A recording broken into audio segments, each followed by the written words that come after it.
किराम, मोहतरम बुजुर्गों, नौजवान भाइयों, पर्दा नशीन माँ और बहनों, प्यारे बच्चों, आज का ये प्रोग्राम सीमांचल के इलाके में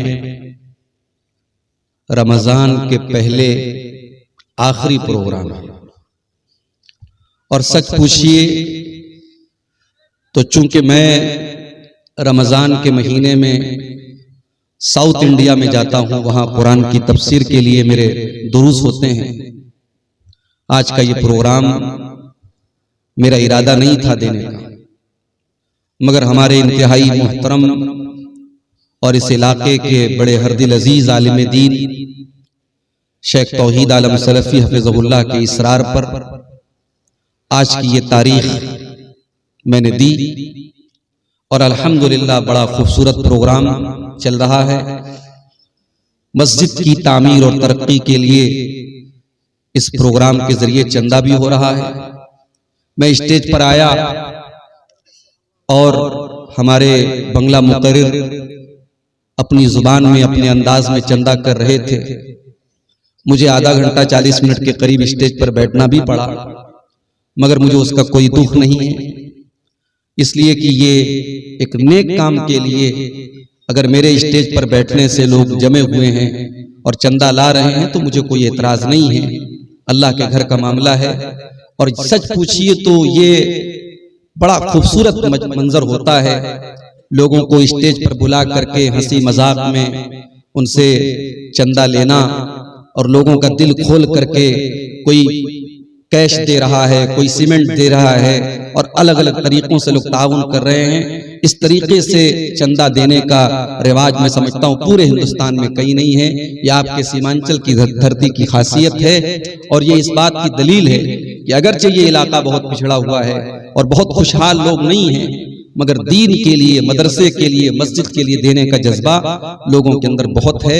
मैं दुआ करता हूं अल्लाह ताला से, अल्लाह आपके इस जज्बे को कबूल फरमाए और जिस मस्जिद की तामीर के लिए आज का ये प्रोग्राम मुनक़िद हुआ है, अल्लाह ताला उस मस्जिद की तामीर को जल्द से जल्द हम सबको मुकम्मल करने की तौफीक अता फरमाए, आमीन।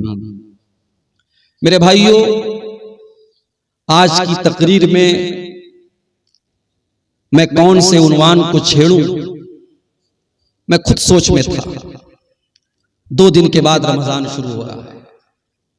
मैं चाहूं तो रमजान को लेकर के बहुत सारी बातें आपके सामने बोल सकता हूं, मगर मैं समझता हूं कि रमजान पर अपनी अपनी मस्जिदों में जुमा के खुतबे में आप तमाम हजरात ने कुछ ना कुछ जरूर सुना, उस पर बहुत ज्यादा मुझे बोलने की जरूरत नहीं। बस एक बात कहना चाहूंगा, रमजान के मुताल्लिक सिर्फ एक बात कहना चाहूंगा। मेरे भाइयों, अल्लाह ताला ने रमजान की शक्ल में हमें और आपको एक मौका और दिया है। हमारी और आपकी जिंदगी में अगर रमजान का मुबारक महीना एक मर्तबा फिर मिल रहा है तो ये समझो कि अल्लाह ताला हमसे खुश है, इसलिए कि बड़े नसीब वालों को ये महीना मिलता है। हमें से बहुत सारे लोग जो हमसे अच्छे रहे होंगे, हमसे नेक रहे होंगे, लेकिन हमसे आज वो जुदा हो गए, हार्ट अटैक आ गया, किडनी फेल हो गई, कोई बीमारी आ गई, कोई हादसा हो गया। अल्लाह को प्यारे, हमें और आपको अल्लाह ताला ने जिंदगी अता की है और हमारी जिंदगी में एक रमजान और आ रहा है। और अब ये रमजान आने के बाद 29 दिन या 30 दिन का ये महीना आए और चला जाए और हमारे ऊपर कोई फर्क न पड़े तो मेरे भाइयों, हमसे बड़ा बदनसीब कोई नहीं। इसलिए कि अल्लाह के नबी ने 3 लोगों का नाम लेकर के बद्दुआ की और आपने बद्दुआ की है और हजरत जिब्रील अलैहिस्सलाम ने आमीन कही। नबियों का सरदार बद्दुआ करे जुमा के दिन मिंबर पे चढ़कर और फरिश्तों का सरदार आमीन कहे, तो क्या उस बद्दुआ के कबूल होने में जरा कोई शक हो सकता है? मेरे भाई, अल्लाह के नबी मिंबर की सीढ़ियों पर चढ़ते हैं, पहली सीढ़ी पर आपने कदम रखा, फरमाया रगीम अनफु रजुलिन ज़ुकिरतु इंदहु फलम युसल्ली अलैया। उस इंसान का सत्यानाश हो जाए, वो बर्बाद हो जाए, उसकी नाक मिट्टी में मिल जाए, जिसके सामने उसके नबी का नाम लिया जाए और वो अपने नबी के ऊपर दरूद ना पड़े, इतना बड़ा कंजूस हो, इतना बड़ा बखील हो, उस इंसान के ऊपर अल्लाह के नबी ने लानत की। आपने बददुआ की, हज़रत जिब्रील ने आमीन का। फिर आपने मिंबर की दूसरी सीढ़ी पर कदम रखा और आपने फरमाया रगीम अनफु रजुलिन अदरक रमज़ाना सुम्मन सलख क़ब्ल अन युग़फ़र लहू। उस इंसान का भी सत्यानाश हो जाए, वो इंसान भी बर्बाद हो जाए जो रमजान के जैसा कीमती महीना पाए और फिर महीना खत्म हो जाए और उसकी बख्शिश ना हो सके, उसकी मग़फ़िरत ना हो सके, अल्लाह ताला के यहाँ उसके गुनाहों की माफी ना हो सके, इस एक महीने में वो तौबा न कर सके, वो अल्लाह से अपने गुनाहों की माफी न मांग सके, उससे बड़ा बदनसीब कोई नहीं है। और तीसरा आदमी वरजुलुन अदरका इंदहुल किबरा वालिदाहु, जिसके माँ बाप उसको बुढ़ापे में मिल जाएं, फलम युदखिलाहुल जन्नह, और उसे जन्नत में दाखिल न कर पाए। इन तीन लोगों के लिए अल्लाह के नबी ने बद्दुआ की है और जिब्रील अमीन ने आमीन कही है। मेरे प्यारे साथियों, यही पैगाम आपको देना चाहता हूँ। बड़ी कीमती घड़ियां आपको मिलने वाली हैं, इसकी कदर कीजिएगा। मोबाइल में जाया मत कीजिएगा, फेसबुक पे बर्बाद मत कीजिएगा, गेम खेल करके बर्बाद मत कीजिएगा, दिन भर सो करके बर्बाद मत कीजिएगा। एक एक मिनट को कीमती समझिएगा।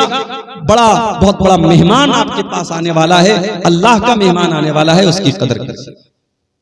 मेरे भाइयों, खुतबे मसनूना के बाद मैंने आपके सामने कुरान करीम की सूरह आले इमरान की एक आयत पढ़ी और उस आयत में अल्लाह ताला ने अपनी एक बहुत बड़ी नेमत का जिक्र किया है। यूं तो कुरान में अल्लाह ताला ने बहुत सारी नेमतों को बयान किया है, मगर सूरह आले इमरान की इस आयत में अल्लाह ताला ने जिस नेमत को बयान किया है, उस नेमत को बयान करके अल्लाह ने एहसान भी जताया है कि हाँ, हमने ये नेमत देख करके तुम पर एहसान किया है।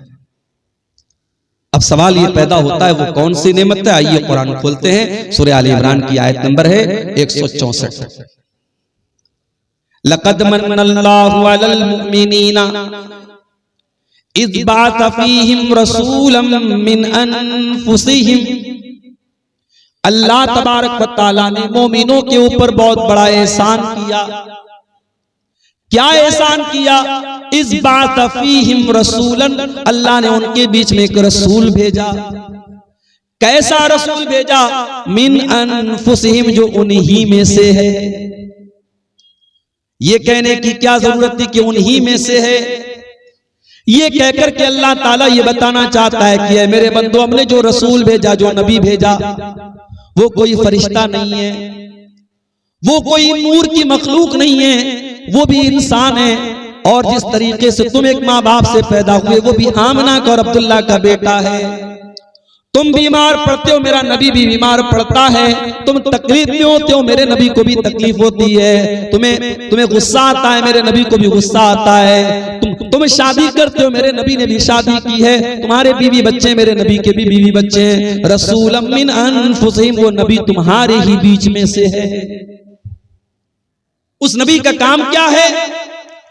यतलू अलैहिम आयातिही, वो कुरान की आयतों को पढ़ पढ़ के तुमको सुनाता है।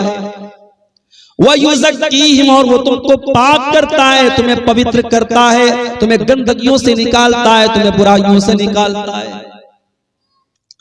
कभी मौका मिले मेरे नौजवानों, सीरत की कोई भी किताब आप उठा के देख लो। नबी के दौर में मक्का के हालात क्या थे? कौन सी ऐसी बुराई थी उस समाज में जो नहीं होती थी? लोग मुर्दार खाया करते थे, लोग सूद खाया करते थे, लोग ज़िना किया करते थे, लोग कत्ल किया करते थे, लोग बेटियों को जिंदा जमीन में गाड़ दिया करते थे। हलाल और हराम की कोई तमीज न थी। बाप के मरने के बाद अपनी सौतेली माँ से बेटा शादी कर लिया करता था। औरतें जानवरों की तरह मार्केट में बिका करती थी। निकाह करने का अजीब व गरीब तरीका उनके समाज में राइज था। पर्दा नाम की कोई चीज न थी, हया नाम की कोई चीज न थी। खाने काबा का तवाफ करते थे नंगे होकर के, मादरजाद नंगे होकर के खाने काबा का तवाफ करते थे। अल्लाह के घर में खाने काबा में 360 बुत रखे थे जिनकी वो इबादत किया करते थे। हज भी करते थे, तवाफ भी करते थे, लब्बैक भी पढ़ते थे, मगर देसी घी में मिलावट किया करते थे। जब लब्बैक पढ़ते थे तो क्या कहते थे? लब्बैक अल्लाहुम्मा लब्बैक ला शरीक लक इल्ला शरीकन तमलिकुहु व मा मलक। कहते थे अल्लाह मैं हाजिर हूँ, अय अल्लाह मैं हाजिर हूँ, अय अल्लाह तेरा कोई शरीक नहीं है सिवाय एक शरीक के जिसको तूने अपना शरीक बनाया है और जिसका तू मालिक है। यानी वो अल्लाह के साथ दूसरों को शरीक भी किया करते थे। मुख्तलिफ किस्म की बुराइयां उनके अंदर थी। अल्लाह के नबी दुनिया में आए और आपने उन बुराइयों को खत्म किया। वयुज़क्कीहिम, वो नबी तुम्हें पाक करने के लिए आए हैं, वो तुम्हें गंदगियों से निकालने के लिए आए हैं। वयुअल्लिमुहुमुल किताब वल हिकमा, और वो तुम्हें किताब और हिकमत की तालीम देने के लिए आए हैं। वो नबी तुम्हारे लिए टीचर बनकर के आए हैं, वो नबी तुम्हारे लिए मुअल्लिम बनकर के आए हैं। अफसोस की बात है हमारा नबी तो टीचर बनकर के आया, हमारा नबी तो पढ़ाने वाला लिखाने वाला बनकर के आया, हमारा नबी तो किताबों हिकमत की तालीम लेकर के आया। और उस नबी के मानने वाले आज पूरे भारत में सबसे ज्यादा जाहिल मौजूद हैं। आज पूरे भारत में लिटरेसी में और तालीम में सबसे पीछे अगर कोई कौम है तो मुसलमान कौम है। न हम दीन के हैं न दुनिया के। लोग समझते हैं मुसलमान के बच्चे मदरसे में पढ़ते, कहां पढ़ते हैं मदरसे में? भारत सरकार की रिपोर्ट है कि मुसलमानों के 2% बच्चे सिर्फ मदरसे में पढ़ते हैं। जो पढ़ने वाले बच्चे उसमें 2% मदरसे में पढ़ते हैं, और उसमें भी कितने ऐसे बच्चे हैं 4 साल पढ़ा, 5 साल पढ़े, उसके बाद पढ़ाई उन्होंने छोड़ दी। गौर करो मेरे भाइयों, जो नबी दुनिया में टीचर बनकर के आए, पढ़ाने वाले बनकर के आए, और जिस नबी के ऊपर कुरान की पहली आयत ये नाजिल हुई, इक़रा बिस्मि रब्बिकल लज़ी खलक, पढ़ो उस रब के नाम से जिसने पैदा किया। आज उस नबी के मानने वाले, उस नबी का कलमा पढ़ने वाले आज जाहिल, और जाहिल होने का ये नतीजा है कि आज पूरे भारत में जिसका जो जी चाहता है हमारे साथ करता है। अभी आपने देखा दिल्ली की सरजमीन पर नमाज पढ़ी जा रही है, और एक पुलिस वाला आता है और नमाज की हालत में नमाजियों को जूता मार रहा है। मैंने पढ़ा मीडिया में कि उसके खिलाफ कार्रवाई भी हो रही है, मगर आप ये देखिए कि नफरत किस लेवल तक पहुंच गई है। मैं इसको सही नहीं ठहरा रहा हूं कि मुसलमान मस्जिद के बाहर सड़क पर क्यों सब बना रहा है, लेकिन हमें इस सवाल का भी जवाब तलाश करने की जरूरत है कि हमारे भारत में बहुत सारे त्योहार सड़क पर मनाए जा रहे हैं। हर तीसरे दिन कोई ना कोई त्योहार सड़क पर मनाया जा रहा है। अगर हफ्ते में या साल में एक नमाज अगर सड़क पर होती है तो इतना बड़ा कानून का उल्लंघन होता है कि तुम नमाजी को जूते से मारोगे। इसका मतलब ये हुआ इस्लाम के दुश्मनों को अगर चिढ़ है तो आपकी नमाज से, उनको नफरत है तो आपके शायर से, उनको नफरत है आपकी इबादत से, आपकी नमाज से, उन्हें आपसे नफरत नहीं है। आप इस्लाम छोड़ दें, आप उनके रंग में रंग जाएं, आप शिर्क करने लगे, आप उनके बुतों के आगे सजदा करने लगे, आप उनकी नजर में महबूब हो जाएंगे। जब तक आप नमाज पढ़ रहे हैं, अल्लाह के आगे सर झुका रहे हैं, जब तक आपके अंदर तौहीद है, आप उनकी नजर में बुरे बने हैं। हालात ये, और हम साहब क्या कर रहे हैं? हम ये कर रहे हैं साहब कि हमारी कौम नाच गाने में लगी हुई है। अभी मैं एक इलाके में तकरीर करने गया, पूरा इलाका अहले हदीसों का इलाका है। मुझे लोगों ने कहा मौलाना आप तकरीर में बयान कर दीजिएगा, यहां शादी ब्याह में ढोल ताशा बजता है, नाच गाना होता है। अहले हदीसों की बस्ती है, कुरान और हदीस पर चलने का दावा करने वालों की बस्ती है। इसी झारखंड की सरजमीन पर मैं गया था और वहां लोगों ने बताया कि हमारे बस्ती में जब शादी होती है तो नाच गाना भी होता है, ढोल ताशा भी होता है। ये हालात हमारी कौम के हैं मेरे भाई। जरा गौर करो, जो नबी हमें गंदगियों से पाक करने के लिए आया था और जिस नबी से मोहब्बत का हम दावा करते हैं, उस नबी के मकाम को कभी समझा है मेरे भाई? वयुज़क्कीहिम वयुअल्लिमुहुमुल किताब वल हिकमा, हमने तुमको जो नबी दिया है वो तुम्हें पवित्र करने के लिए, पाक करने के लिए आया है, तुम्हें कुरान सिखाने के लिए आया है, तुम्हें हदीस सिखाने के लिए आया है। व इन कानू मिन क़ब्ल लफ़ी ज़लालिन मुबीन, उस नबी के आने के पहले तुम खुली हुई गुमराही में थे। एक सहाबी अल्लाह के नबी के पास आते हैं, अय अल्लाह के नबी मैंने इस्लाम लाने के पहले बहुत सारे गुनाह किए हैं, आए अल्लाह के नबी, क्या मेरे गुनाह सब के सब तौबा से माफ हो जाएंगे? आपने फरमाया अत्तौबतु तादिमु मा क़ब्लहा, तौबा से पहले तुमने जितने गुनाह किए थे, सच्ची तौबा करने के बाद सारे गुनाह माफ हो जाएंगे। आए अल्लाह के नबी, मैंने अपने हाथों से अपनी बेटी को जिंदा जमीन में गाड़ा था, मैंने अपनी बेटी को दफन किया था, अपनी बेटी को, अपनी मासूम बच्ची को अपने हाथों से कत्ल किया था, उसको गड्ढे में डाला था, उसको कब्र में जिंदा डाल दिया था। आए अल्लाह के नबी, क्या मेरा ये गुनाह भी अल्लाह ताला माफ कर देगा? सहाबी बयान कर रहे हैं, आंखों से आंसू बह रहे हैं, अपनी मासूम बच्ची को याद करके रो रहे हैं। नबी अकरम की आंखों में भी आंसू आ गए। आपने फरमाया, ऐ मेरे सहाबी, अल इस्लामु यहदिमु मा क़ब्लहु व तादिमु व तौबतु तादिमु मा क़ब्लहा। इस्लाम लाने के पहले तुमने जो गुनाह किए थे, इस्लाम लाने के बाद वो सारे के सारे माफ हो जाएंगे, और तौबा करने से पहले तुमने जो गुनाह किए थे, तौबा करने के बाद सब माफ हो जाएंगे। नबी अकरम तो इन रस्म और रिवाज को खत्म करने आए थे। जिस समाज में बेटियां पैदा होती थी तो समाज के लिए कलंक मानी जाती थी। बेटी पैदा होती थी, बेटी के बाप का चेहरा काला पड़ जाता था। अल्लाह ताला ने कुरान में नक्शा खींचा है, वइज़ा बुश्शिरा अहदुहुम बिल उन्सा ज़ल्ल वजहुहु मुस्वद्दन व हुवा कज़ीम। जब उसको बशारत सुनाई जाती थी तेरे घर में बेटी पैदा हुई है, तो बाप का चेहरा काला पड़ जाता था। यतवारा मिनल कौमि मिन सूइ मा बुश्शिरा बिही, वो अपनी कौम को अपना चेहरा नहीं दिखाता था। अयुमसिकुहु अला हुनिन यदुस्सुहु फित्तुराब, कि क्या करूं, अगर इस बेटी को पालता हूं तो समाज में जलील होना पड़ेगा, और दूसरा रास्ता यह कि अपनी बेटी को जिंदा जमीन में गाड़ दूं। वो जिंदा जमीन में गाड़ देते थे। मेरे नबी ने आकर के बताया कि नहीं,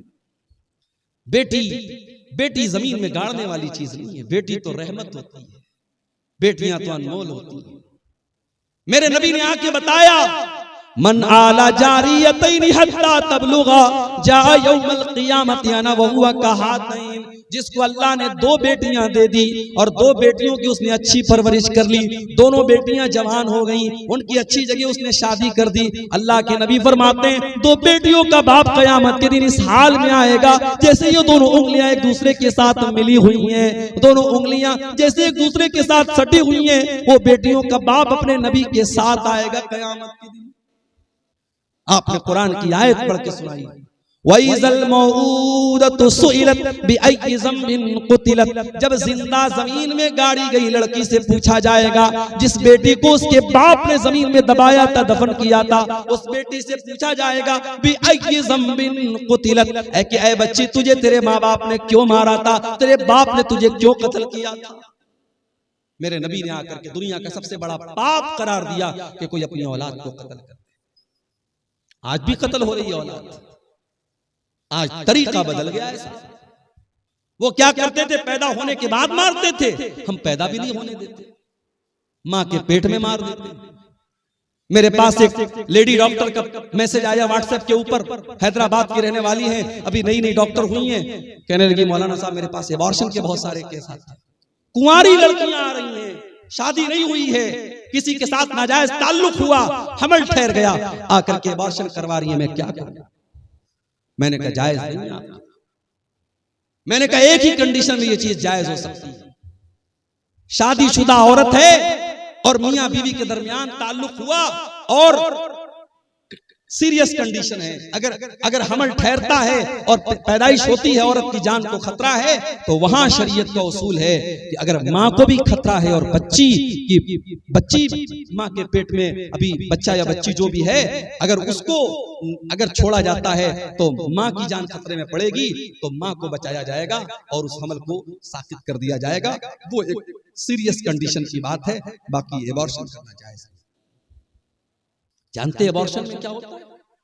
जाइए यूट्यूब पर आप वीडियो में देखते हैं, जब ये एबॉर्शन होता है तो अल्ट्रासाउंड के जरिए ये बताया गया, दिखाया गया कि उस मासूम बच्चे को मां के पेट में इस बेरहमी से मारा जाता है, उसके बदन के टुकड़े टुकड़े किए जाते हैं। मेरे भाई, जो 1400 साल पहले के वो जाहिल, वो अपनी बेटियों को एक बार मारते थे और पैदा होने के बाद मारते थे, और आज वो बेटी का बाप अपनी बेटी को उसकी माँ के पेट में मार रहा है और डॉक्टर के जरिए मरवा रहा है और इंजेक्शन के जरिए मरवा रहा है। आज का इंसान इस कदर गिर चुका है। आज औरतों के लोग बात करते हैं। अभी 8 मार्च को लोगों ने कहा वुमेन्स डे, महिला दिवस, महिला अधिकार दिवस, औरतों को अधिकार मिले। कौन से अधिकार की बात? फलस्तीन के गाजा शहर में डेली हजारों औरतें मर रही हैं। दूध पिलाने वाली औरतें भूखी हैं, उनके बच्चों को पिलाने के लिए उनके बदन में ताकत नहीं, अपने बच्चों को दूध पिला सके। प्रेग्नेंट औरतें, हमल वाली औरतें हैं, पेट में बच्चा है, खाने को हफ्तों से न खाने को खाना है, न पीने को पानी है। 400 500 औरतों पर एक लैट्रीन है। वो जानवरों जैसी जिंदगी वो औरतें गुजार रही हैं और दुनिया में तहजीब का ठेकेदार बना है अमेरिका और तहजीब का ठेकेदार बना है इसराइल। और ये सब उस जुल्म को सही करार दे रहे हैं और जुल्म पर चुप हैं और उन औरतों पर जुल्म हो रहा है। और ये साफ दुनिया को कह रहे हैं महिला के अधिकार का दिवस मनाओ, वुमेन्स राइट डे मनाओ। ये ढकोसले है मेरे भाइयों। औरतों को अगर हक दिया है किसी मजहब ने तो इस्लाम ने। मेरी माँ और बहनों, अगर तारीख और इतिहास के पन्ने उठा के देखो तो तुम अल्लाह के नबी का शुक्रिया अदा करोगे, तुम इस्लाम का शुक्रिया अदा करोगी कि इस्लाम ने तुम्हें जीने का अधिकार दिया। इस दौर में तुम्हें जीने का अधिकार नहीं था। पैदा होने के बाद बेटियों को मार दिया जाता था। उस समाज में अल्लाह के नबी ने बेटियों की परवरिश पर जन्नत की बशारत की। अम्मा आयशा फरमाती हैं, एक दिन मैं घर में बैठी हुई थी, एक मांगने वाली आती है, भीख मांगने वाली आती है, उसके साथ 2 छोटी छोटी बच्चियां हैं। उसने मुझसे कुछ खाने को मांगा। मैंने घर में तलाश किया, मुझे एक खजूर मिली। मैंने वो खजूर उठा करके उस औरत को दे दी। उस औरत ने खजूर के 2 टुकड़े किए और दोनों बेटियों को दे दिया। वलम ताकुल मिनहा शैया, और खुद कुछ नहीं खाया। माँ होती है मेरे भाई। माँ खुद भूखी रहती है, बच्चों को खिलाती है। जिनकी माएं जिंदा है, माओ की कदर करो। माँ के चले जाने के बाद माँ की बड़ी याद आए। माँ ने दोनों बच्चियों को दे दिया, खुद कुछ नहीं खाया। अम्मा आयशा ये मंजर देख करके हैरान हो गई। जब अल्लाह के नबी घर में तशरीफ लाए, अम्मा आयशा ने कहा, अल्लाह के नबी आज ऐसा ऐसा मामला आया था। वो भूखी औरत थी, वो गरीब औरत थी। मैंने एक खजूर उसको दी, उसने अपनी बच्चियों को खिला दिया, खुद कुछ नहीं खाया। आपने फरमाया, आयशा मनिबतुलिया मिन हाज़िहिल बनाति शैअन कुन्न लहू सित्रम मिनन नार। आयशा, ये बेटियां तो अल्लाह ताला की तरफ से बहुत बड़ा इम्तिहान होती हैं, बहुत बड़ी परीक्षा होती हैं। और जिसको अल्लाह ताला बेटी देकर के आजमाता है और इस इम्तिहान में वो खरा उतर जाता है, वो इस इम्तिहान को पार कर लेता है, कुन्न लहू सित्रम मिनन नार। वो बेटियां अपने माँ बाप को जहन्नम की आग से बचाने का काम करती हैं। मेरे नबी दुनिया में बेटियों की के रक्षक बन करके आए। बेटी बचाओ का नारा मेरे नबी ने लगाया था। आज दुनिया की सरकारें लगाती है बेटी पढ़ाओ बेटी बचाओ, बेटी पढ़ाओ और बेटी बचाओ का नारा तो मेरे नबी ने लगाया था। मगर आज अफसोस की बात यह है, सीमांचल की धरती पर कह रहा हूं, बड़े जिम्मेदारी के साथ कह रहा हूं, मैं आपके इस इलाके में फेमस हो गया हूं। मुझसे यूपी में लोग कहते हैं कि मौलाना आपका प्रोग्राम कटिहार में बहुत होता है, पूर्णिया में बहुत होता है, सीमांचल के इलाकों में बहुत होता है। हालांकि ऐसा भी नहीं, बहुत ज्यादा नहीं होता, लेकिन चूंकि यूट्यूब वगैरह पे आ रहा है, लोगों को लगता है ज्यादा होता है। इस इलाके में मैं आता हूँ, लोग आप मुझसे मोहब्बत करते हैं। नौजवान मुझसे कहीं मिलते हैं रास्ते में, मौलाना आपकी तकरीर हम बहुत सुनते हैं, बड़ी मोहब्बत करते हैं, अच्छी बात है। मगर एक चीज मैं आपसे कहना चाहता हूँ, कभी गौर करना कि हमारी और आपके समाज में जो औरतें हैं ये दीन से इतनी दूर क्यों? इन औरतों के दीन से दूर रहने की वजह क्या है? वजह यही है कि आज हमारी औरतें दीन की तालीम नहीं हासिल कर रही हैं। या तो हम उनको पढ़ाते ही नहीं, या पढ़ाते हैं स्कूल में पढ़ाते हैं, कॉलेज में पढ़ाते हैं, यूनिवर्सिटी में पढ़ाते हैं, बीएड करा दिया, एमए करा दिया, बीए करा दिया, हमारी बेटियों को दीन सिखाने वाला। इसीलिए समाज में जितने रस्मों रिवाज हैं इन्हीं औरतों की वजह से चल रहे हैं। जब तक आप इन औरतों को दीन नहीं सिखाएंगे, नबी ने फरमाया था बेटी पढ़ाओ बेटी बचाओ। अल्लाह के नबी ने फरमाया था तलबुल इल्म फरीज़तुन अला कुल्li मुस्लिम, इल्म हासिल करना हर मुसलमान के लिए कंपलसरी है, अनिवार्य है, जरूरी है। हर मुसलमान चाहे वो मर्द हो चाहे वो औरत हो, उसके लिए दीन का सीखना जरूरी है। रमजान का महीना आ रहा है। अब कौन कौन सी चीजों से रोजा टूट जाता है, माफ कीजिएगा, ये सिर्फ अब्दुल गफ्फार सलफी का जानना जरूरी नहीं, हर आदमी का जानना जरूरी। इंजेक्शन से रोजा टूटता है कि नहीं टूटता है? ताकत का इंजेक्शन लगाने से रोजा टूटता है कि नहीं टूटता है? कान में दवा डालने से रोजा टूटता है कि नहीं टूटता है? आंख में ड्रॉप डालने से रोजा टूटता है कि नहीं टूटता है? पानी चढ़ाने से रोजा टूटता है कि नहीं टूटता है? ब्लड देने से रोजा टूट, ये मसाइल है मेरे भाई जिनका ताल्लुक रोजे से है। आपको जानना चाहिए, आपको अपने उलमा से पूछना चाहिए। अल्लाह के नबी ने फरमाया तलबुल इल्म फरीज़तुन अला कुल्ले मुस्लिम, इल्म का हासिल करना हर मुसलमान के ऊपर फर्ज है। तो जिस तरीके से लड़कों को और मर्दों को दीन सीखना जरूरी है, उसी तरीके से औरतों को दीन सीखना जरूरी है। ये 1400 साल पहले ये नारा मेरे नबी ने लगाया था, बेटी बचाओ बेटी पढ़ाओ। और आगे बढ़िए, जिस नबी का हम कलमा पढ़ते हैं, जिस नबी को हम मानते हैं, कभी गौर किया आपने उस नबी की शान क्या है? अभी एक बहुत बड़े हिंदुस्तान के मौलाना का बयान में सुन रहा था, जमीयत उलमाए हिंद के वो सेक्रेटरी हैं, सदर हैं, बड़े बुजुर्ग आलिम हैं, बड़ी इज्जत करता हूं मैं उनकी, मौलाना अरशद मदनी साहब, बूढ़े हैं, बुजुर्ग हैं, हिंदुस्तान में मुसलमानों के नुमाइंदा आलिम माने जाते हैं। उनका एक बयान में सुन रहा था, अपने तलबा को नसीहत कर रहे थे कि उलमाए देवबंद ने जो कह दिया है उसको पत्थर की लकीर समझ के उसको पकड़ लो, कहीं और मत जाना। क्या ये तासुब नहीं है मेरे भाई? क्या ये तासुब नहीं है कि आपने अपने उलमाए देवबंद को और अपने उलमा को मासूम का दर्जा दे दिया कि जो उन्होंने कह दिया वो पत्थर की लकीर है? अहले हदीस अगर खिलाफ है तो इसी के खिलाफ है मेरे भाई। अहले हदीस का यही दावा है कि अगर दुनिया में कोई ऐसी हस्ती है जो मासूम है तो वो हस्ती है जनाब मोहम्मद रसूलुल्लाह सल्लल्लाहु अलैहि वसल्लम। और मौलाना अल्ताफ हुसैन हाली ने 100 साल पहले नक्शा खींचा था और कहा था, नबी को जो चाहे खुदा कर दिखाए, इमामों का रुतबा नबी से बढ़ाए, मज़ारों पे जा जा के नजरें चढ़ाए, शहीदों से जा जा के मांगे दुआएं, न तौहीद में कुछ फर्क इससे आए, न इस्लाम बिगड़े न ईमान जाए। बिल्कुल सही कहा था मौलाना अल्ताफ। हमारी कौम आज नबी का मकाम, नबी से बढ़ के इमामों का मकाम बता रही है। अपने उलमाए देवबंद को कहा जा रहा है उनकी हर बात पत्थर की लकीर है। अरे उलमा की बात छोड़ दो, इमामों की बात छोड़ दो, अरे मेरे नबी की शान तो ये है कि मेरे नबी के रहते हुए अगर कोई दूसरा नबी आ जाए तो उसकी भी नहीं चलेगी। आइए मैं दलील आपको दे देता हूं। सूरह आल इमरान में अल्लाह ने फरमाया, वइज़ा क़ज़ल्लाहु मीसाक़न नबिय्यीन, याद करो जब अल्लाह ताला ने सारे नबियों से वादा लिया, लमा आतैतुकुम मिन किताबिन व हिकमा, ऐ मेरे नबियों मैं तुमको अपनी किताब दे रहा हूँ, मैं तुमको रसूल बना रहा हूँ। सुम्मा जाअकुम रसूलुम मुसद्दिक़ुन लिमा माअकुम, अगर तुम्हारी जिंदगी में मेरा आखिरी नबी आ जाएगा, मेरा आखिरी रसूल आ जाएगा, लतुमिनुन्न बिही व लतंसुरुन्नहु, तो तुम मेरे आखिरी नबी पर ईमान लाओगे, तुम मेरे आखिरी नबी की मदद करोगे। क़ाल अक़ररतुम व अख़ज़्तुम अला ज़ालिकुम इसरी, अल्लाह ने सारे नबियों से वादा लिया, सारे नबियों से एग्रीमेंट लिया कि क्या तुम इस बात का इकरार करते हो कि नहीं करते हो? कालू अकररना, सारे नबियों ने कहा कि हाँ अल्लाह में इकरार करते हैं। काला फशहदू व अना माकुम मिनश शाहिदीन, अल्लाह ने फरमाया ऐ मेरे नबियों तुम गवाह रहना और मैं भी इस बात के ऊपर गवाह हूं। यह है मेरे नबी का मकाम।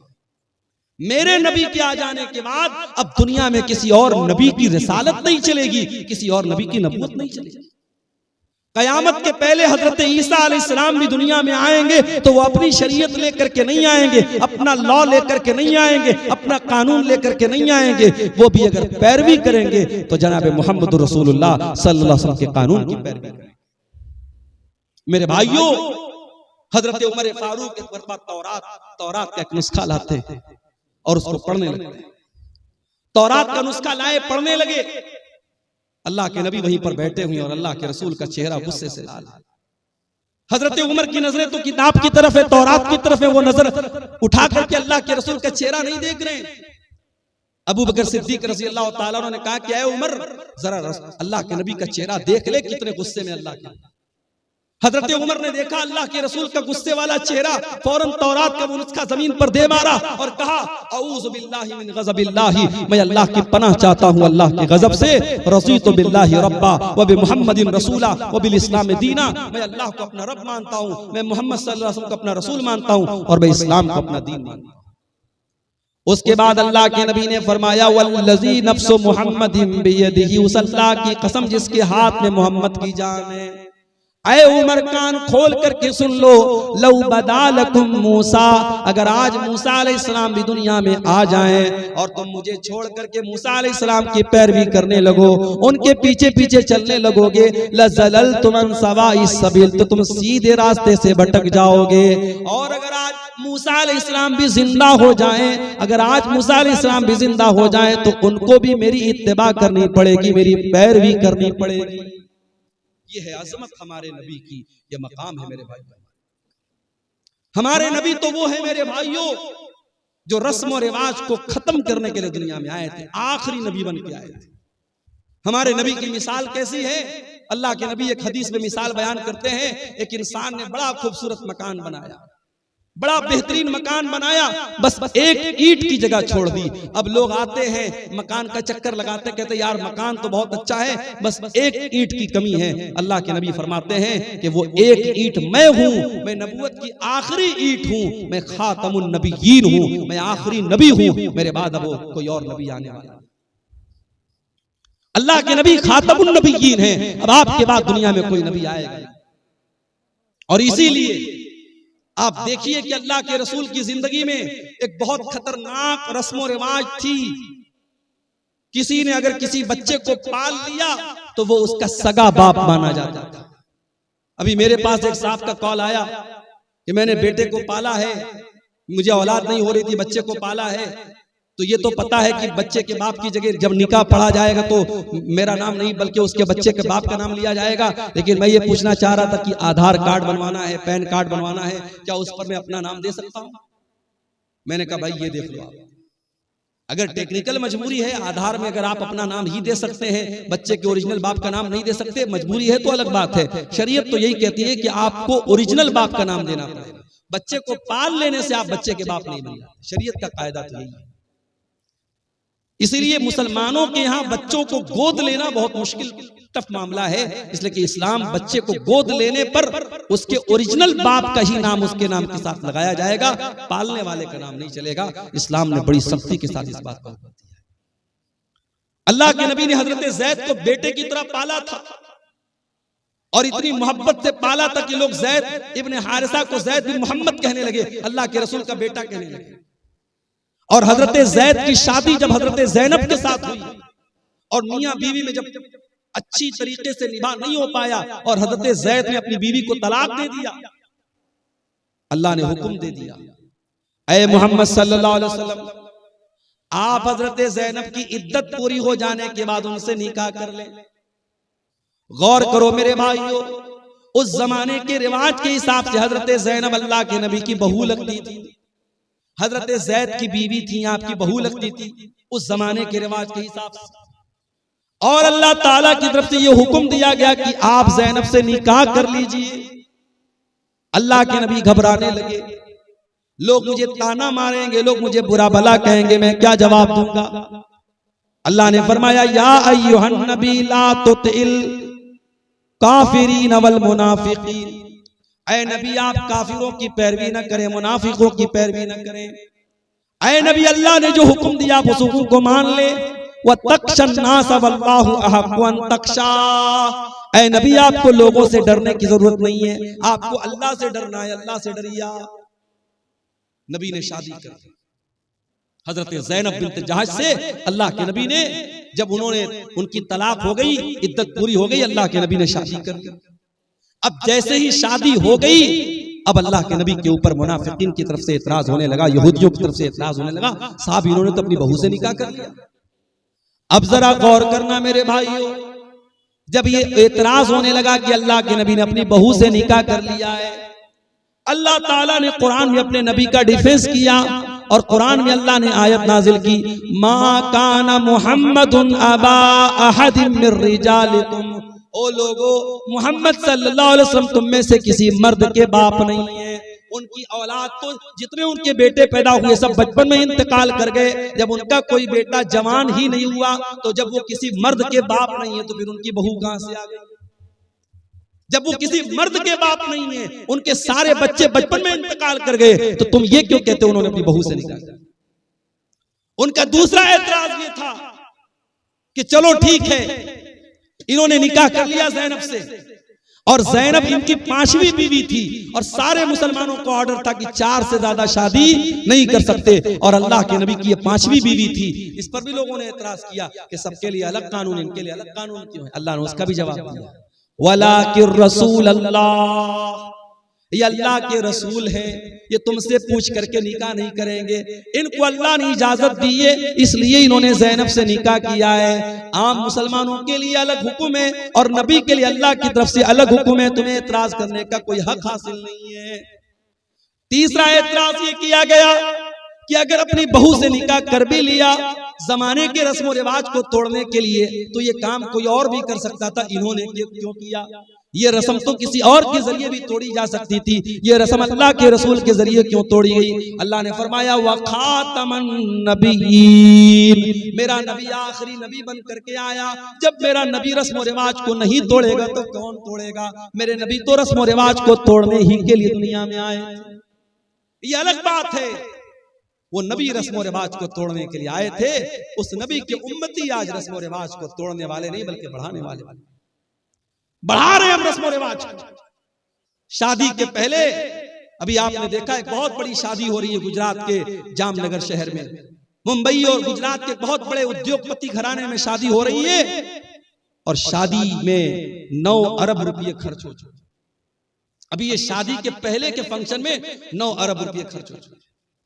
और ऐसा नहीं कि ये सिर्फ उनके दूसरे मजहब के लोगों में हो रहा है, मुसलमानों का भी बहुत बुरा हाल है। कलकत्ता के मटिया बुर्ज में मैं गया था, वहां लोगों ने मुझे बताया कि बहुत करोड़पति अरबपति मुसलमान ने अपनी लड़की की शादी की तो कई किलो उसने सोना अपनी बेटी को जहेज में दिया था। किलोग्राम नहीं, किलो में उसने अपनी बेटी को जेवरात से लाद दिया था अपनी बेटी को।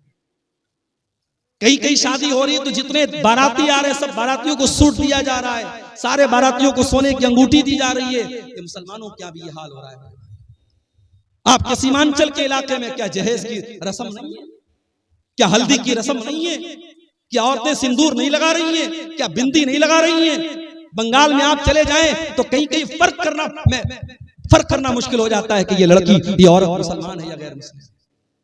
जो नबी रस्म और रिवाज को तोड़ने के लिए आए थे, जो नबी हमें रस्म और रिवाज की बेड़ियों से आजाद करने के लिए आए थे, आज अफसोस की बात यह है उस नबी का कलमा पढ़ने के बावजूद और उस नबी से मोहब्बत का दावा करने के बावजूद आज हम रस्म और रिवाज की बेड़ियों में जकड़े हुए हैं और न जाने कौन कौन सी रस्म और रिवाज में हम पड़े। एक शादी में मैं गया बनारस में, हमारे खानदान में रिश्तेदारी में शादी थी, मैं गया तो शादी के पहले लड़की वाले बहुत सारा सामान तैयार करते हैं, लड़के वाले दुल्हन के लिए, बहू के लिए। तो उसमें देखा कि साहब दुल्हन के लिए एक सुहाग की पुड़िया तैयार हो रही है। वो कुछ सामान थे, कुछ जड़ी बूटियां वगैरह थी। मैंने पूछा ये क्या है? कहने लगे सुहाग की पुड़िया है। मैंने कहा इसमें क्या क्या है? पता लगा उसमें वो है जो बाल में लगाते हैं, सिंदूर है, बिदिया है। मैंने कहा ये क्या है? कहने लगे सुहाग की पुड़िया है। माफ करना मेरे भाइयों, इस्लाम में कोई सुहाग की पुड़िया नहीं है। इस्लाम में एक शादीशुदा औरत के लिए सुहाग की कोई निशानी नहीं। बाज़ औरतें समझते चूड़ी पहनना ये सुहाग की निशानी है, कुंवारी लड़की भी चूड़ी पहन सकती है। और ये सिंदूर लगाना और ये बिंदिया लगाना तो बिल्कुल मुशरिकाना और शिरकिया चीज है, ये तो नहीं करना चाहिए। और ये जो मंगल सूत्र पहनती है कि ये साहब ये सुहाग की निशानी, ये भी गैर मुस्लिमों का तरीका है, इस्लाम से इसका कोई ताल्लुक नहीं। इस्लाम में सुहाग की कोई निशानी नहीं है। सुहाग की बस एक निशानी है, शौहर के दिल में बीवी की मोहब्बत, बीवी के दिल में शौहर की मोहब्बत। या साहब शादी में सुहाग की पुड़िया दी जा रही है। शादी के पहले एक रस्म होती है हल्दी की रस्म। कहीं कि आपने देखा होगा हल्दी की रस्म में बाकायदा जितनी लड़कियां हैं सब पीले रंग का कपड़ा पहने हुए। सावन का महीना आता है, सावन के महीने में पीले रंग का कपड़ा और पीले रंग की चूड़ियां मुसलमान औरतें पहनती हैं। धनतेरस का त्योहार आता है बिहार में, मैंने पटना में देखा कि मुसलमान औरतें मार्केट से सामान खरीद रही हैं। मैंने पूछा ये क्या हो रहा है? कहने लगे मुसलमान भी धनतेरस के दिन ये मान्यता है, लोगों का ये मानना है कि धनतेरस के दिन कुछ ना कुछ जरूर खरीदना चाहिए, चाहे एक झाड़ू ही खरीदा जाए तो गैर मुस्लिमों के साथ मुसलमान भी धनतेरस के दिन कुछ ना कुछ जरूर खरीद। क्या है मेरे भाई, ये फजूल की रस्में, ये जाहिलाना रस्में। और आज भारत में दूसरे लोगों के साथ रह रहे करके उनके कल्चर से हमने एडॉप्ट कर ली, हासिल कर ली, और हमारे कल्चर में भी वो चीजें शामिल। हमारे नबी तो रस्म और रिवाज को तोड़ने के लिए आए थे। हमारे नबी की शान तो ये है, हमारे नबी का मकाम तो ये है कि जब आप मेराज के सफर पे गए तो बैतुल मुकद्दस में सारे नबियों की मौजूदगी में अगर इमामत किसी ने कराई है, सारे नबियों का इमाम अगर कोई बना है तो जनाब मोहम्मद रसूलुल्लाह सल्लल्लाहु अलैहि वसल्लम। सारे नबियों को आपने नमाज पढ़ाई, और जब आप दुनिया में तशरीफ लाए और आपने मक्का के काफिरों को बताया कि मैं रातों रात मैं खाने काबा से मस्जिद अक्सा तक गया और वहां से मैंने सातों आसमान की सैर की, तो मक्का के काफिरों ने कहा कि ऐ मोहम्मद हम तुम्हारी बात को कैसे सच मान लें? जो सफर करने में हमको 2 महीना लगता है, तुम कह रहे हो तुम रातों रात हो करके चले, हम कैसे मान लें? तो कुछ काफिरों ने अल्लाह के नबी का इम्तिहान लेने के लिए कहा कि ऐ मोहम्मद ये बताओ कि तुम बैतुल मुकद्दस गए थे? आपने कहा गए थे? कहा तुमने देखा था? कहां देखा था? कहा अच्छा ये बताओ बैतुल मुकद्दस में कितने दरवाजे, कितनी खिड़कियां हैं, कितने रोशनदान हैं? बैतुल मुकद्दस के पूरब में क्या है, उसके पश्चिम में क्या है, उसके उत्तर में क्या है, उसके दक्षिण में क्या है, उसमें कितने दरवाजे हैं? अब जाहिर है आपके गांव में मैं पहली मर्तबा आया हूं और आप मुझे अपनी मस्जिद में नमाज पढ़ने के बाद जलसे में लेके चले आए, और फिर उसके बाद मैं 1 साल के बाद आपसे मिलूं या 1 महीने के बाद आपसे मिलूं और आप क्या मौलाना साहब आप सोरा डांगी आए थे, हमारी मस्जिद में आप आए थे, बताइए मस्जिद में खंबे कितने थे, मस्जिद में पंखे कितने थे? मैं कैसे बता पाऊंगा? मैं मस्जिद में पंखे गिनने थोड़ी गया था, मैं खंबा गिनने थोड़ी गया था, मैं नमाज पढ़ने गया था, चला आया। मक्का के काफिरों ने अल्लाह के नबी से ऐसे सवालात करने शुरू किए। अल्लाह के नबी फरमाते मैं बहुत परेशान हो गया कि मैं इनके सवालों का क्या जवाब, अगर जवाब नहीं देता हूं तो ये मुझे झूठा बना देंगे कि साहब ये तो झूठ बोल रहे, और जवाब मैं दूं तो कैसे दूं, मुझको तो याद भी नहीं है। तो अल्लाह तबारक व तआला ने दुनिया का पहला वीडियो अल्लाह के नबी के सामने लाकर रखा। अल्लाह के नबी फरमाते हैं कि बैतुल मुकद्दस का पूरा वीडियो, मैं वीडियो अपनी ज़बान में कह रहा हूं, अल्लाह के नबी ने फरमाया कि बैतुल मुकद्दस का पूरा व्यू, पूरा मंजर मेरे सामने रख दिया गया, और जो वो सवाल करते थे बैतुल मुकद्दस का वो मंजर अल्लाह ताला मेरे सामने ले आता था। वो पूछते थे कितने दरवाजे हैं, मैं गिन के बता देता था इतने दरवाजे। वो पूछते थे कितने खंबे हैं, मैं गिन के बता देता था इतने खंबे। ये हमारे नबी की शान है मेरे भाई। हमारे नबी तो वो नबी हैं जो दुनिया में पत्थर खाते हैं, जो दुनिया में जुल्म सहते हैं, किसके लिए? हमारी और आपके। वो नबी मानवता को बचाने के लिए, इंसानियत को बचाने के लिए आए थे। वो नबी इंसानियत के मोहसिन थे मेरे प्यारे साथी। हमारी और आपकी जिंदगी का मकसद है अपने बच्चों के लिए मेहनत करना, अच्छा मकान बनाना, बैंक में सेविंग करना, प्रॉपर्टी खरीदना, अपने बच्चों को अच्छा फ्यूचर देना। मेरे नबी का मिशन क्या था? मेरे नबी का मिशन सिर्फ एक था, फलअल्लका बाक़िउन नफ्सका अला आसारिहिम इल्लम युमिनू बिहाज़ल हदीस यसफा। ऐ नबी आपको लोगों के ईमान लाने की इतनी चिंता, इतनी फिक्र है, कहीं आप अपनी जान न दे दें। ऐ नबी लोगों के ईमान लाने की चिंता में कहीं अपनी जान न दे दे, आपको इतनी फिक्र है लोगों के ईमान लाने। आपने ताइफ में पत्थर भी खाए, आपने मक्का से ताइफ का 100 किलोमीटर का सफर पैदल तय किया है। आप ताइफ गए, ताइफ के लोगों ने आपका कलमा नहीं पढ़ा बल्कि आपके दुश्मन बन गए। आपके ऊपर ईमान लाना तो बड़ी दूर की बात है, उन्होंने आपका मजाक उड़ाया। आप जब ताइफ से निकल करके जाने लगे, ताइफ के उन लोगों ने अल्लाह के नबी के ऊपर पत्थर बरसाए। मेरे नबी के जिस्म के ऊपर इतने पत्थर बरसाए गए, आपके जिस्म से खून बहने लगा और खून बह बह करके आपके जूते में जम गया। मेरे प्यारे भाइयों, उस नबी ने पत्थर भी खाए हैं तो हमारे और आपके लिए खाए हैं। वो नबी हमारे और आपके लिए मोहसिन बन करके आए थे। इसीलिए अल्लाह ताला कुरान करीम में कहता है, वमा अरसलनाका इल्ला रहमतल लिल आलमीन। ओ लोगों, हमने तुमको वो नबी दिया है जो सारी कायनात के लिए रहमत बन करके आए थे, रहमत बन करके आए। और ये मत समझो कि नबी सिर्फ इंसानों के लिए रहमत बनकर, नबी तो जानवरों के लिए भी रहमत बनकर के आए। अभी खेरिया हाट से हम गुजरे, हमारे एक भाई ने कहा मौलाना साहब यहाँ मवेशियों की मार्केट लगती है और जो जानवर को जो बेचने वाले होते हैं बड़ा जुल्म करते हैं जानवरों के साथ। वल्लाह जब हम ये सुनते हैं तो तकलीफ होती है। हमारे नबी ने जानवरों के साथ भी जुल्म करने की तालीम नहीं दी। अरे जिस नबी के उम्मती जानवर के साथ जुल्म नहीं कर सकते, उस नबी के उम्मती आतंकवादी और दहशतगर्द कैसे हो सकते? मेरे नबी ने तो एक बकरे को ज़बह करने के टाइम भी हुक्म दिया है कि बकरे को ज़बह करने के टाइम छुरी तेज कर लो, बकरे के सामने छुरी मत तेज करो ताकि उसको डबल डबल तकलीफ ना हो। जानवर को ज़बह करना है, हलाल करना है, अल्लाह ने उसको हमारे लिए हलाल बनाया है, उसका गोश्त हम खाएंगे, मगर उसको हलाल करने का, ज़बह करने का भी तरीका बताया है अल्लाह के नबी ने, उसमें तरीका ऐसा बताया उसको तकलीफ नहीं। और आज मेडिकल साइंस भी ये कहती है कि जो झटके से जानवर को मारते हैं, कभी आप YouTube पर देखिए, जो झटके से जो मारा जाता है और गर्दन के ऊपर ऐसे जो है वो जो चापड़ होता है और उससे मारते हैं, तो वो जो तरीका जानवर को मारने का होता है और जो इस्लाम का तरीका है गले पर छुरी चलाने का, दोनों में बहुत फर्क है। और इस्लामी तरीके में जानवर की जान फौरन निकल जाती है, उसको तकलीफ नहीं। जानवरों के साथ भी अल्लाह के नबी ने रहम का बर्ताव करने को। सफर में आप जा रहे, अचानक एक जगह से चींटियों के पास से आप गुजरे, सहाबे किराम को चींटी काटने लगी, सहाबे किराम ने आग लगाई और चींटियों को जला दिया। अल्लाह के नबी को पता चला, अपने सहाबा को डांटा और आपने कहा कान खोल करके सुन लो, आग का अजाब आग का रब ही दे सकता है, आग का अजाब कोई और नहीं दे सकता। चींटी को भी जलाने का आपको अधिकार नहीं है, चींटी को जला नहीं सकते।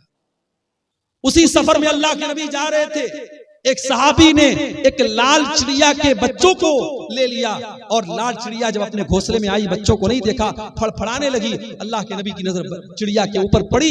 आपने कहा इसके बच्चे को किसने छीना है? एक सहाबी ने कहा अल्लाह के नबी मैंने छीना है। आपने फरमाया जाओ उसके बच्चों को लौटा दो। एक चिड़िया को उसके बच्चे से जुदा करने की तालीम मोहम्मद रसूलुल्लाह ने नहीं दी है। जो एक चिड़िया को उसके बच्चों से दूर करने की तालीम नहीं दे सकते हैं, वो किसी माँ से उसके बच्चे को दूर करने की तालीम कैसे दे सकते हैं? अल्लाह के नबी फरमाते हैं, एक औरत ने बिल्ली को पकड़ा और बिल्ली को बांध दिया, कैद कर दिया, न खाने को देती थी न पीने को देती थी, यहां तक कि बिल्ली मर गई। अल्लाह के नबी फरमाते वो बुढ़िया जहन्नम में जाएगी। एक बिल्ली को बेवजह मारने की वजह से वो जहन्नम में जाएगी। दूसरी हदीस में अल्लाह के नबी फरमाते हैं, एक फाहिशा औरत ने, एक बदचलन औरत ने, जब वो कुएं से पानी निकाल रही थी, एक कुत्ता प्यास से मर रहा था, उसने अपने चमड़े के मोजे में पानी निकाला और कुत्ते को पिला दिया। उसके इस अमल की वजह से अल्लाह ताला ने उस फाहिशा औरत को बख्श दिया, उसको माफ कर दिया। ये मेरे नबी की रहमत है। जानवरों के साथ भी अच्छा सलूक करने की आपने तालीम, और जानवर ही नहीं, मेरे नबी तो बेजान चीजों के लिए भी रहमत बन करके आए।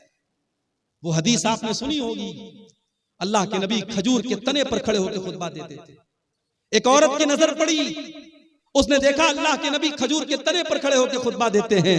उसने कहा अरे अल्लाह के नबी हमें अच्छा नहीं लगता है, आप खजूर के तने पर खड़े होकर के खुतबा दे, हमें अच्छा नहीं लगता है। उस औरत का बेटा बढ़ई का काम करता था, उसने कहा अल्लाह के नबी मैं अपने बेटे से कह करके एक बेहतरीन मिंबर आपके लिए बनवा दूंगी।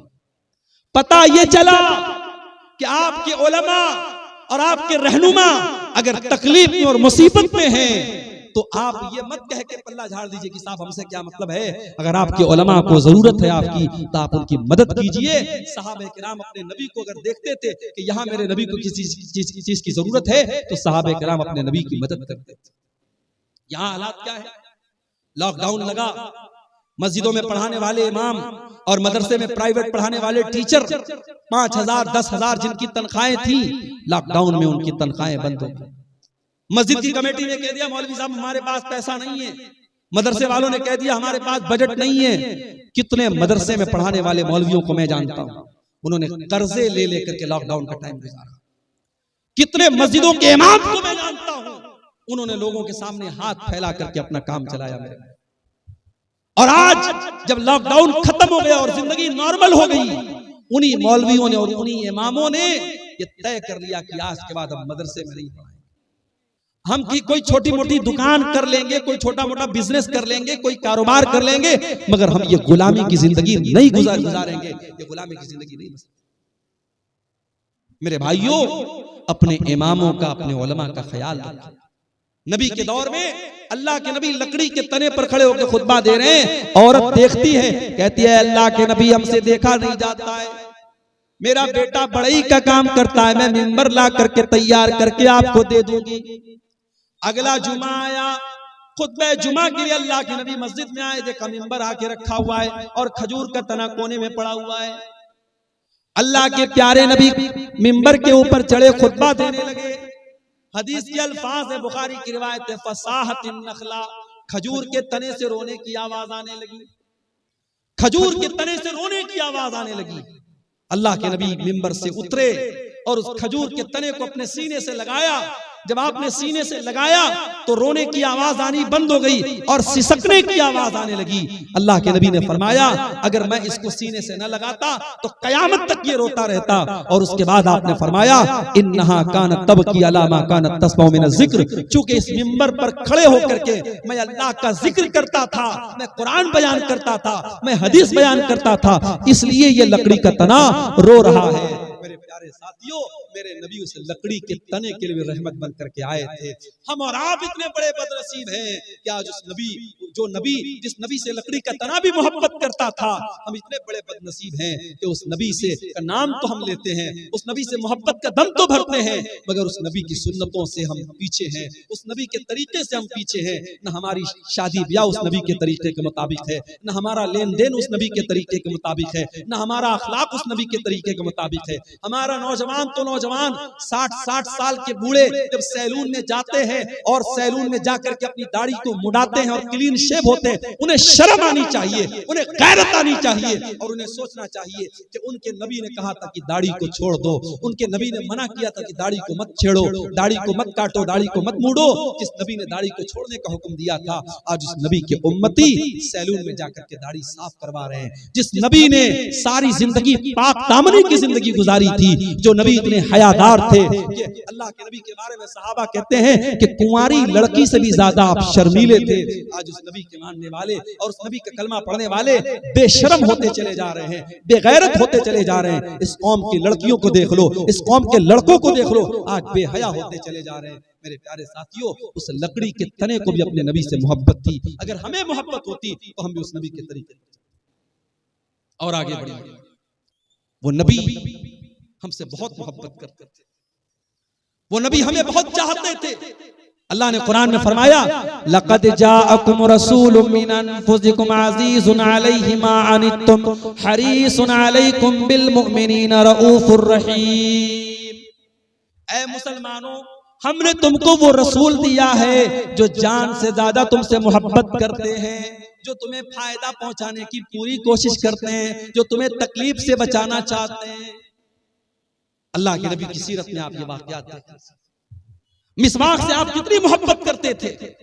इंतकाल के पहले भी आपने हजरत आयशा के भाई अब्दुर्रहमान के हाथ में मिसवाक देखी, हजरत आयशा को इशारा किया, हजरत आयशा ने अपने भाई से मिसवाक को लिया, अपने दांतों से नरम किया। अल्लाह के नबी ने अपने आखिरी टाइम भी मिसवाक किया है। मिसवाक से इतनी मोहब्बत करते थे अल्लाह के नबी, उसके बावजूद आपने अपनी उम्मत की आसानी के लिए क्या फरमाया, लौला अन अशुक्का ला उम्मती लअमरतुहुम बिस्सिवाक इंदा कुल्ली सलाह। अगर मैं अपनी उम्मत के लिए परेशानी न समझता, अगर मैं अपनी उम्मत के लिए मुसीबत न समझता तो मैं मिसवाक को कंपलसरी कर देता, जरूरी कर देता।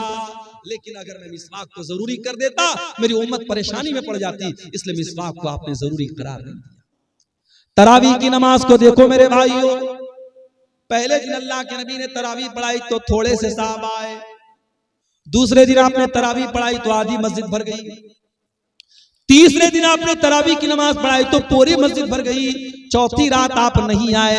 जब फजर की नमाज में आप आए, आपने फरमाया मैं जानबूझ करके नहीं आया। ऐ मेरे साहबा, इस नमाज को लेकर के तुम्हारा जज्बा मैंने देखा, तुम्हारा शौक मैंने देखा। खशीतु अन तुफरज़ अलैकुम, मैं डर गया कि कहीं तरावी की नमाज तुम्हारे लिए फर्ज न हो जाए। उस नबी ने चौथे दिन तरावी की नमाज नहीं पढ़ाई ताकि तरावी की नमाज फर्ज न हो जाए।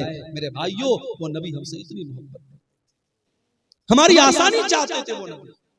मेराज के सफर में आप गए, 50 टाइम की नमाज आपको, आप वापस आए, मूसा अलैहिस्सलाम से मुलाकात हुई। मूसा अलैहिस्सलाम ने कहा कि ऐ मोहम्मद सल्लल्लाहु अलैहि वसल्लम, कितना आपको क्या हुक्म मिला अल्लाह ताला की तरफ से? कहा कि 50 टाइम की नमाज मिली। कहा कि आपकी उम्मत नहीं पढ़ पाएगी। मैंने बनी इसराइल को आजमाया है, मैंने तजर्बा किया है, बनी इसराइल को मैंने बहुत आजमाया है, आपकी उम्मत 50 टाइम की नमाज नहीं पढ़ पाएगी। आप जाइए अपने रब से कम करवाइए। अगर अल्लाह के रसूल को खुद पढ़ना होता 50 पढ़ने में आपको कोई दिक्कत नहीं थी। अपनी उम्मत की आसानी के लिए आप गए और 50 में 10 कम करवा के 40 लेके आए। हजरत मूसा ने कहा 40 भी नहीं पढ़ पाएगी, वापस जाइए। आप फिर गए, 40 में से 10 और कम करवा के लाए, 30 हो गई, 30 से 20 हो गई, 20 से 10 हो गई, 10 से 5 हो गई। 5 टाइम की नमाज भी जब अल्लाह के नबी लेकर के आए, हजरत मूसा ने कहा ऐ मोहम्मद सल्लल्लाहु अलैहि वसल्लम, आपकी उम्मत 5 टाइम की नमाज भी नहीं पढ़ पाए। और वाकई 5 टाइम की नमाज भी आज नहीं पढ़। बड़े कारोबारी हैं हम, बड़े बिजनेसमैन हैं, दुकान पर बैठे हुए हैं, हय्या अलस सलाह की आवाज आ रही है, मगर हमें नमाज पढ़ने की फुर्सत नहीं। रात को 2-2 बजे तक हमारे नौजवान मोबाइल पे लगे हुए हैं और फजर के टाइम 5 साढ़े 5 बजे जब फजर की अजान हो रही है और मुअज्जिन कह रहा है अस्सलातु खैरुम मिनन नौम, नमाज नींद से बेहतर है।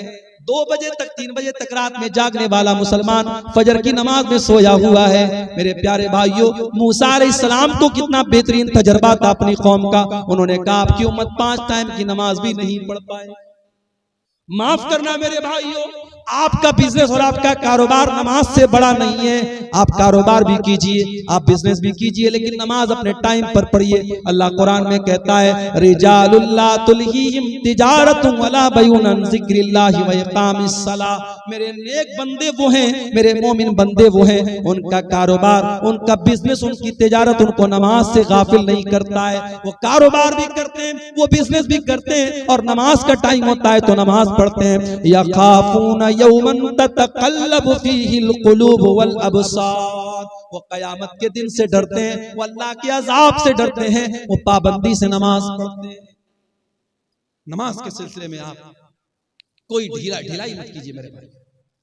सऊदी अरब का एक वाक़या एक आलिम ने लिखा वहां के कि एक मर्तबा मैं फ्लाइट में सफर कर रहा था और मेरे साथ एक फौज का रिटायर कर्नल था जो पहले फौज में काम करता था, मेरे साथ वो बैठा।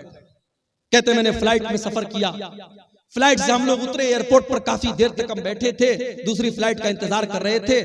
मैंने एक बात नोटिस की कि थोड़ी थोड़ी देर पर वो इंसान किसी को फोन करता है और कहता है कि बेटा आपने नमाज पढ़ लिया। बार बार जोहर का टाइम आया, बेटे से पूछ रहा है नमाज पढ़ लिया। असर का टाइम आया, बेटा पूछ रहा है नमाज पढ़ लिया। मैंने पूछा ये किससे आप बार बार पूछ रहे हैं? फौज का रिटायर कर्नल था सऊदी अरब का। उसने उस मौलाना को जवाब दिया कि हाँ, ये मैं अपने बेटे को कॉल करता हूँ और मैं हर नमाज के टाइम मेरा मामूल है अपने बेटे को कॉल करके पूछता हूँ कि तूने नमाज पढ़ी कि नहीं पढ़ी। तरबियत इसको कहते हैं। अपने बच्चों को अच्छा खिला देना, अच्छा पहना देना, अच्छे स्कूल में एडमिशन करा देना, उनके घर बना देना, उनके लिए LIC ले लेना, उनके लिए बैंक बैलेंस बना देना। माफ करना, तरबियत यही नहीं है। तरबियत ये भी है कि आप अपने बच्चों की आखिरत की फिक्र करें, अपने बच्चों की नमाज की फिक्र। इसीलिए अल्लाह कुरान में कहता है वअमुर अहलका बिस्सलाति वस्तबिर अलैहा, खुद भी नमाज की पाबंदी करो और अपने बच्चों को नमाज का पाबंद बनाओ। अल्लाह के नबी फरमाते हैं मुरू औलादकुम बिस्सलाति वहुम अबनाउ सबई सिनीन, जब तुम्हारे बच्चे 7 साल के हो जाएं उनको नमाज का हुक्म दो। वज़रिबूहुम अलैहा, और जब 10 साल के हो जाएं और नमाज ना पढ़े तो उनकी पिटाई करो। अच्छा, 7 साल के बच्चे को पीटने का हुक्म नहीं दिया अल्लाह ने। हमारे यहाँ 6-6 साल के बच्चे स्कूल जाते हैं, सर्दी के मौसम में 5 बजे स्कूल की वैन आती है, माँ जबरदस्ती, बच्चा आंख मल रहा है, उसकी नींद अभी लग रही है, माँ तैयार करती है, ड्रेस पहनाती है, स्कूल का बैग देती है, जबरदस्ती उसको वैन में बिठाती है। मेरे भाइयों, ये सिस्टम सही नहीं है। 7 साल तक तो चाइना में और जापान में आप देख लें, 7 साल तक के बच्चों को तो ऐसे ही खेल खेल में पढ़ाया जाता है, बच्चों को मारा नहीं जाता, बच्चों को पीटा नहीं जाता। ये सबक दिया था जनाब मोहम्मद रसूलुल्लाह सल्लल्लाहु अलैहि वसल्लम ने। 7 साल का बच्चा है, प्यार से समझाओ, मोहब्बत से समझाओ। हाँ, 10 साल का हो गया, अब उसके बिस्तर अलग कर दो। 10 साल का लड़का हो गया, 10 साल की लड़की हो गई, एक बिस्तर पे मत सुलाओ। दो लड़के हैं, एक बिस्तर पे मत सुलाओ, बिस्तर अलग कर दो, चादर अलग कर दो, कंबल अलग कर दो। हमें बड़ी हैरत हो रही है साहब, 10 साल का लड़का हो गया तो क्या हो गया, हम बिस्तर क्यों अलग कर दें?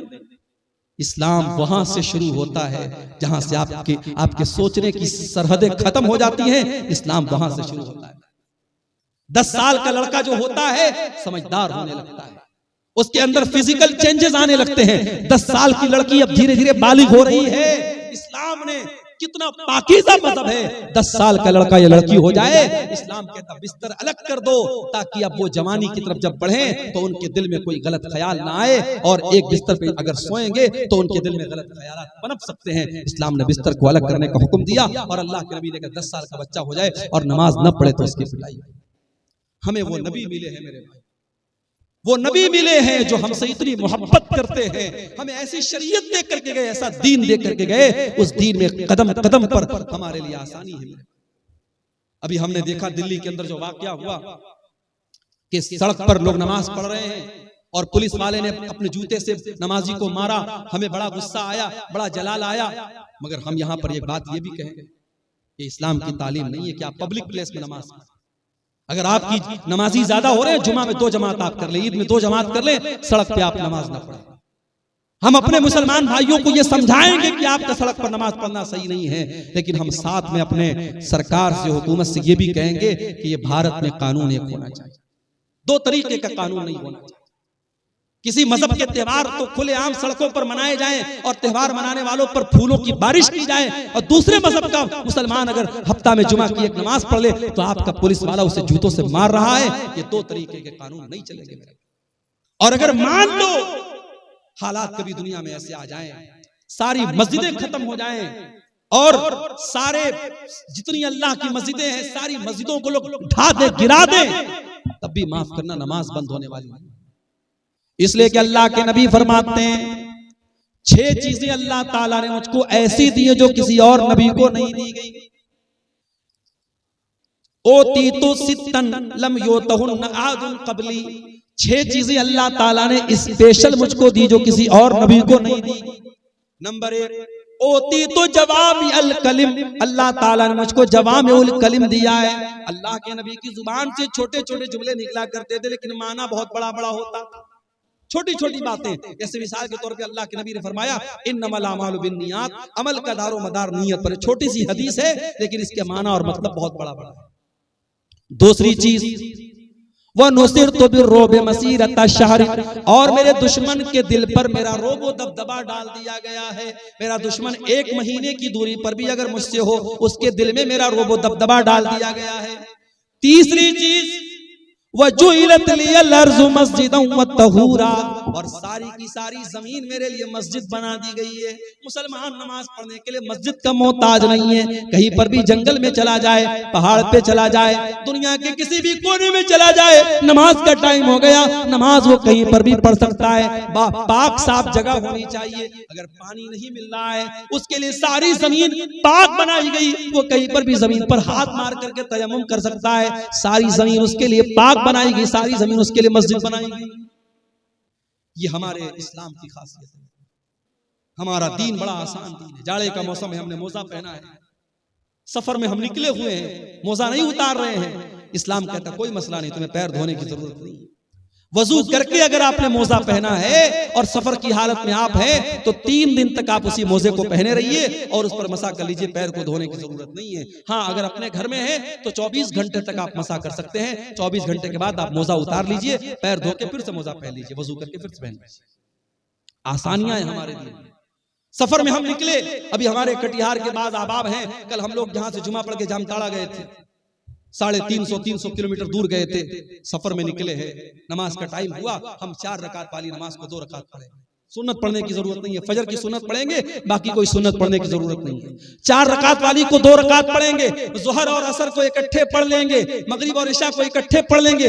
आसानियां हैं कदम कदम पर हमारी शरीयत में। मेरे प्यारे साथियों, यही बात है जो अल्लाह कुरान में कह रहा है, लक़द जाअकुम रसूलुम मिन अनफुसिकुम अज़ीज़ुन अलैहि मा अनित्तुम, हमने तुमको वो नबी दिया है जो तुम्हें जान से ज्यादा प्यार करता है। औरत प्रेग्नेंट है, रोजा रखेगी बच्चे को तकलीफ पहुंचेगी, बच्चे को दूध पिला रही है, रोजा रखेगी बच्चे को दूध नहीं पिला सकती है। इस्लाम कहता कोई मसला नहीं है, औरत बाद में रोजा पूरा कर लेगी, इस्लाम उसको कज़ा करने का और बाद में रोजा पूरा करने का हुक्म देता है।